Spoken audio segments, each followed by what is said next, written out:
E aí isso me permite já mudar de assunto, tá? E o assunto que eu vou agora é para essa questão Felca, tá bom? Essa questão Felca, ela tá motivando duas grandes discussões. Eu quero... o vinheteiro falou, eu quero assistir ao vivo pra ver se é bom mesmo. Está convidadíssimo. A gente vai armar então um show em São Paulo, tá? Era pra ter rolado semana passada. Mas a gente vai armar vai te chamar. Eu tenho, o vinheteiro, um Hammond, sabe o órgão Hammond? Com uma caixa Leslie. Vai que você queira dar uma briga. Vou deixar do lado do palco. Vai que a gente fazer um improviso aí. Seria bem legal. Bem legal. Prosseguindo. Tenho duas discussões. Uma que tá rolando é... O Felca, ele desnudou aqui um esquema. E são crianças que são divulgadas por esse influenciador chamado Ítalo, que é com HY.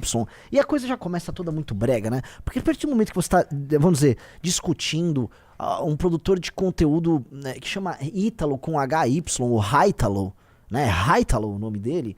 É que não vai... Sabe, Riso? Eu não queria saber da existência do Haitalo, né? Mas ele existe, né? E quem é o Haitalo? Eu gravei, aliás, o Riso pode mostrar, eu gravei 2 belíssimos, eu gravei quase 1 hora de conteúdo pro Valete Plus sobre esse caso, né? Explicando que no fundo, o Haitalo, né? Esse produtor de conteúdo, vamos falar, é um produtor de conteúdo degenerado, casado, que tem o seu namorado gay, que estranhamente os dois gostam de focar muito em sexualizar crianças, e é isso. Ele ganha dinheiro produzindo um conteúdo mundo cão, um conteúdo fudidocor, um conteúdo da Cleide. Sabe? Ô Cleide, volta aqui, ô Cleide! É o conteúdo Cleide, tá? Com adolescentes, pré-adolescentes. E rodou e produziu e cresceu com isso. E este cara vê e produz essas coisas com uma naturalidade muito grande. Não porque ele é uma aberração, entenda o ponto. Olha só o que eu vou falar. Aberração é você. O elemento aberrante nessa sociedade maluca aqui é você que tá me assistindo. O elemento... Vamos botar, o aberrante não é o nome certo, né? O elemento exótico, vamos botar aqui. O que é de estranho e exótico não é o Haitalo e a exploração sexual voluntária, vamos colocar aqui, porque não é que a menina é uma escrava dele e os influencers são escravos dele, não. Aquelas pessoas estão ganhando dinheiro também, é um negócio bom pra eles, tá? E pros pais, que lembre-se que essas crianças supostamente têm pais, né? O lance todo é que você que me assiste, você que tá aqui, você é o elemento exótico, você é o elemento anômalo, você é o anormal. Para aproveitar que o vinheteiro tava aqui, ou ainda tá aqui na live, né? O vinheteiro, quando ele fala que, pô, essa produção dessa galera é tudo fezes e tal, o vinheteiro é uma figura anômala. Você vai achar o vinheteiro como um anormal. Porque o normal, meus amigos, o normal é o mundo cão. O mundo cão é a regra. O mundo cão é a regra. O mundo cão define eleição. E o Brasil hoje é mais mundo cão do que você. Então, o Haitalo e a Camilinha e todas aquelas crianças que rebolam e dançam e se esfregam, então fica lá aquele esfrega, né, a genitália ali e tal. Aquilo se tornou a regra para a juventude brasileira e eu não estou zoando. É que você que está me assistindo aqui, né, a gente vai fazer aqui qual o quadro social do público que nos assiste. É uma classe média tradicional, muita gente classe C. Às vezes tem um cara que é entregador, tá aqui, tem um Uber que tá me assistindo. A gente tem uma clivagem que pega a classe média tradicional, classe C e o público mais jovem. Vocês que nos assistem, só de estar assistindo uma live de um cara meio translocado, de um movimento político, você já não é um cara que tá lá, né, raspando a genitália com outra pessoa num baile, numa festinha. Você não tá assistindo uma dancinha de TikTok, né? Não tô falando que nós somos a elite de tudo. Não, tô falando assim que você, né, na pirâmide de prioridades, assim, fazer sexo a qualquer custo e ficar se rebolando e sexualizando como maneira de se expressar, como não tá na tua, sabe, não tá ali, não é uma prioridade. Então, você não é essa pessoa. E você talvez não entenda o quão poderoso é esse mundo. Lá no podcast que eu falei, eu tava colocando ali, veja, no podcast lá no Valete Plus. Primeira coisa, quando o Podpah surge, as pessoas se assustaram que o Podpah muito rapidamente ficou maior do que o Flow. E a linguagem do Podpah era uma linguagem pouco funcional. Como é pouco funcional? A linguagem ela não é funcional quando, através, vamos dizer, das palavras, tá? E da construção de frases de discurso, você expressa muito pouco. Você entrega muito pouco ali. Então é uma linguagem pouco funcional do ponto de vista da comunicação, porque muito pouco é dito, apesar das pessoas estarem falando bastante. Então, tá ligado, cachorro? Você viu que tá ligado? Tô ligado, cachorro. Você viu que tá ligado? O cara mandou a ideia, tá ligado? Aí o parça chegou e falou assim, não, tá ligado, irmão? Aí você vai indo pro caminho errado. Nossa, cachorro, aí não dá. Aí eu tô na picadilha, né, irmão? Então, eles ficam ali, né, vamos dizer, as frases saem, mas pouca coisa é dita. Né? Você precisa fazer uma espécie de uma compressão. Pra você não gastar seu tempo à toa, você tem que comprimir aquelas frases para elas serem bem curtas, para, vamos dizer, terem uma proporcionalidade com a quantidade de conteúdo embutido ali. Lá, naturalmente, aquilo se torna um easy listening, né? Uma coisa fácil de ouvir para que pessoas, na base dessa pirâmide, se sintam parte daquele diálogo. Essas pessoas que assistem o Podpah vão ver aqui a gente falando mais rápido na live e tentando colocar, além da frase em si, o conteúdo em si, ela vai ficar confusa e vai sair fora. O cara que tá lá no Podpah, não. Ele gosta daquele processo em que a conversa é meio vazia de tudo, ok? E o que ele gosta são as brincadeiras e os maneirismos. Tá ligado, cachorro? Aí não dá, né? Calabreso! Calabreso! Não, tá ligado? Sei lá, vassouro voadouro. Vassouro! Então, quando o Podpah surge e estoura, acontece uma coisa que foi muito engraçada, que até o Wagner Moura, aquele ator, teve que ir no Podpah, que foi o seguinte: a esquerda compra, né, o Podpah como seu podcast, e aí você começa a ter que colocar atores globais, né, políticos, pra ir lá se comunicar. E aí tem, né, aquele susto que eles têm, tipo, entendi, pra me comunicar com as camadas mais populares, eu tenho que me comunicar com esses caras aqui desse jeito. E mesmo eles na esquerda ficaram um pouco assustados. O Wagner Moura, tipo, o que eu fui fazer ali? O Max Verstappen foi lá e a conversa era uma conversa de retardado. Era uma conversa de retardado. Então o Podpah assustou as pessoas. Outro grande assombro recente foi o do Oruan. E o do Oruan eu expliquei. Olha, o Oruan mostra que o mundo cão, coroado pelo crime organizado, tá mais naturalizado do que vocês imaginam. E ele é um cara que é um hits no Spotify, ele tá gigantesco. E aí as camadas populares não apenas consomem, mas validam. E não as camadas mais populares, a classe média ouve também. Houve um processo de naturalização de um discurso, de uma prática, de uma hierarquia. Aí todo mundo assustou, meu Deus, isso tá mais comum do que a gente imagina. Sim. O caso dessa Camilinha é outro elemento. O caso do Haitalo, que é o seguinte elemento. Sexualização precoce de crianças e adolescentes. Aí você vai falar, pô, Renan, mas isso acontece? Gente, sim, assim, a lógica em lugares muito pobres, especialmente pobres e urbanos, é uma divisão social entre dois tipões. A família crente, que se protege de tudo, então ela procura, vamos dizer, nos dogmas de uma religião protestante, do pastor, tal, o que não fazer para se proteger, como núcleo, para tentar manter enquanto tradição a ideia do núcleo familiar tradicional. E do outro lado, a perdição total. Ok?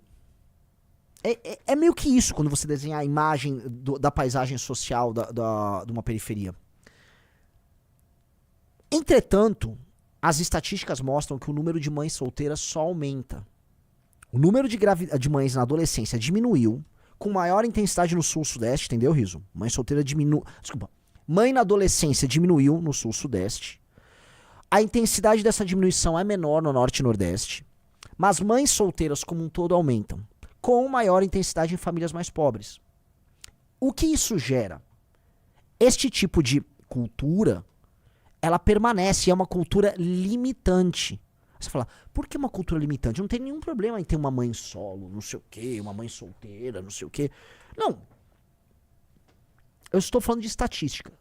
Todo mundo pode levantar aqui exemplos anedóticos que vão contra, vamos dizer, a tendência. Então, posso dar um exemplo da minha irmã. Minha irmã é uma mãe solteira. Minha irmã, ela casou com um cara, não deu certo o casamento, o cara é um bosta. mora com a minha sobrinha aqui no Brasil, uma excelente mãe, cuida muito bem da minha sobrinha tem a atenção da família toda, minha sobrinha é uma menina super inteligente, maravilhoso. Ela, inclusive, teve umas participações na live aqui do Arthur, né, nesse horário. Maravilhoso, minha sobrinha não vai ter nenhum problema. Só que minha irmã é um exemplo, vamos dizer, específico. Na média, há uma incidência maior de problemas psicológicos em crianças oriundas de arranjos familiares que não têm pai. E mais, meninos pobres, especialmente na idade, que eles... Vou usar aqui a live do Arthur, atenção. Eles não estão com o córtex pré-frontal completamente desenvolvido, isso é verdade, tá?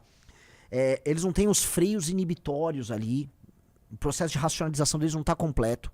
Esses meninos, tá? Nessa faixa de 15 a 24 anos, quando, especialmente em famílias mais pobres, e especialmente com famílias constituídas de mãe sem a figura paterna, a incidência desses meninos no crime é muito maior. E quem são os meninos que vão parar no crime? Em geral, os mais burros, tá? Em geral, há quase uma coisa do incel no crime. O menino meio, perdido e tal. Ele se torna uma mão de obra barata pro crime. Por que esse cara entra pro crime? Porque ele é mão de obra barata. Ele é mão de obra barata pro crime. Em geral, crianças oriundas dessas famílias, desses arranjos familiares incompletos, eles vão performar pior na escola. Todos os instrumentos de medição que você vai ter vão demonstrar uma piora. Menos disciplina, maior rebeldia, participação, incidência em crime muito maior dos meninos e tal. As meninas vão ter uma dificuldade em se relacionar com homens também na vida. Todo mundo sabe disso. E é o que nós temos. Eu cheguei a publicar isso no Twitter, tá? É um ciclo, né? É um ciclo que a novinha altamente... Aqui, ó. Isso aqui. Esse ciclo vai do Oruan até o Haítalo. O Ítalo com HY. A novinha sexualizada vira mãe solteira que gera um menino problemático que entra pro crime em busca da novinha sexualizada que gera um menino problemático que entra pro crime em busca da novinha sexualizada que gera um menino problemático que... entra por quê? Entendeu? É um ciclo. É um ciclo. E o que tem, assim, o que fecha esse ciclo? A ausência paterna. A ausência paterna. A ausência paterna. Tá? Veja que sempre surgem as pessoas com o exemplo anedótico, né? Eu achei uma exceção logo, ó. Você está dizendo que todo filho de mãe solteira é criminoso? São 11 milhões de mães solteiras. Não, seu burro, eu não falei isso. São esses argumentos assim meio chongos que me assustam, né? Aproximadamente 5,5 milhões de meninos. Existem 11 mil jovens em privação de liberdade, o que equivale a 0,2% de 5 milhões. Vamos lá, cara. Primeiro que, assim...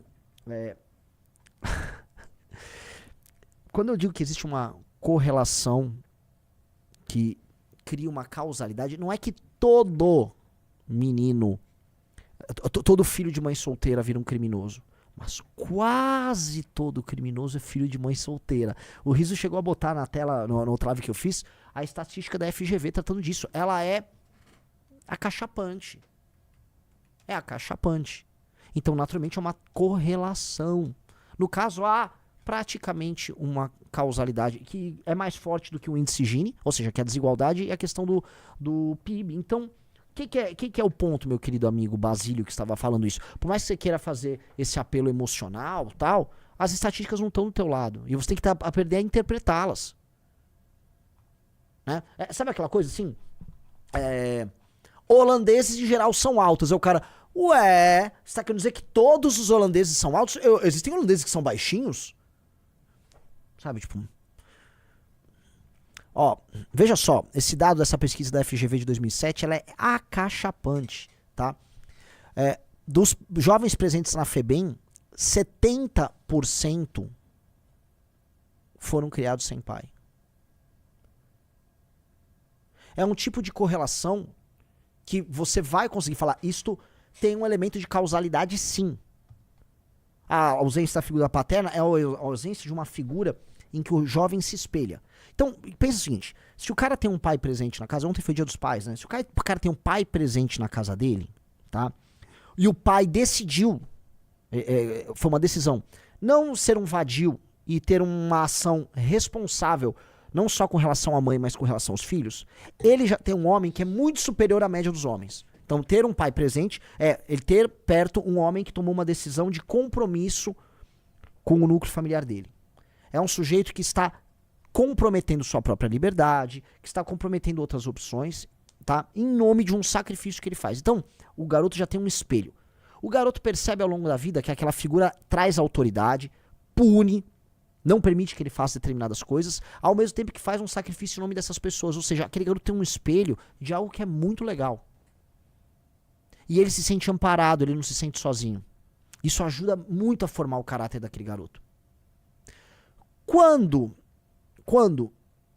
não está presente essa figura paterna, ele não consegue construir isso. E mais, a mãe solteira às vezes nem percebe o mal que ela gera no menino, por exemplo, na sequência de relacionamentos horríveis que ela vai ter. Então, ela leva outros homens para casa. Vocês já imaginaram como para a integridade psicológica do menino fica a situação de uma mãe, né? Eles às vezes têm 8 anos, traz um marmanjo para casa, o marmanjo vai, faz sexo com ela, às vezes nessas, né, habitações precárias, nas periferias, a pessoa ouve a relação sexual, o menino ouve. Como é que é a cabeça do garoto? Como é que fica nisso? Aí é outro homem no outro dia. Aí ela tá sempre à procura de uma relação, de um homem que vai dar certo. É muito difícil pro garoto. A formação, aquilo gera também uma revolta. Então, o arranjo familiar incompleto é uma das causas fundamentais da violência. Ao mesmo tempo, esse mesmo arranjo vai gerar uma menina que tem graves problemas de autoestima, não tem a referência do pai, não teve o amor paterno, não sabe lidar com a aprovação masculina, né? Aí talvez ache que quando ela começa a desenvolver, vamos dizer, um corpo mais feminino, né? Ou seja, ela entra na adolescência, começa a ter seios e tal, ela começa a achar que aquilo é uma moeda para ela ganhar a atenção de outros homens, a atenção que ela não teve do pai, porque o pai foi ausente. E aí essa menina, né, ela se torna o objeto de desejo daquele menino que já é problemático. E aí estamos falando de uma sociedade complicada, que as pessoas já não têm educação, o Estado já é fragilizado, essas pessoas têm poucas referências, e a hierarquia social, ou seja, os estratos sociais bem montados ali, que estão ali naquela só, tem no topo o traficante, as referências do traficante, o rapper, o jogador de futebol, que não são grandes referências pra porra nenhuma. Não são grandes referências pra nada, são referências de merda. Então aquele garoto tá com um sistema referencial completamente distorcido, aquela menina na fase da adolescência, tá, hormônios bombando, buscando atenção e validação, aí aquele garoto quer, de um lado, mostrar status social, seja ganhando um pouco mais de dinheiro, seja entrando pro crime, e ela usa a moeda social dela, que envolve o sexo, pra também crescer dentro daquela escala social, aquela pirâmide social específica. Ambos saem totalmente prejudicados. Mas a cultura, estou falando aqui um sistema de relações sociais, a cultura ao redor desse sistema de relações sociais, ela reflete isso. Então as músicas que envolvem a sexualização precoce, e eu falo, vocês têm que ouvir o podcast que eu fiz no Valete Plus sobre isso. É fundamental. A música vai refletir esse sistema de relações sociais. Então quem é a novinha? Repararam, quem é a novinha nas músicas do funk, do rap? A novinha consiste de uma moça na adolescência que está sempre impressionada ou passível de ser impressionada pelo status adquirido pelo Eulírico, que é sempre um homem. Então o Eulírico é um homem e ele em primeira pessoa conta como ele tem uma arma, como ele tem ouro, como ele tem um carro, como ele tem uma moto, como ele tem dinheiro, como ele é temido. E com base nisso, a novinha impessoal, ela representa milhões de Camilinhas, milhões de novinhas, essa novinha impessoal, ela se impressiona e ela fica sexualmente atraída por ela. Não apenas ela, mas as novinhas, a coletiva, porque elas vêm em ninhada, né? Elas são um coletivo. Então, essa dimensão, tá? Que vem se repetindo num processo nas periferias das grandes cidades há muito tempo, é uma dimensão social falida, que cria arranjos sociais, assim, perversos, e que precisa ser destruído.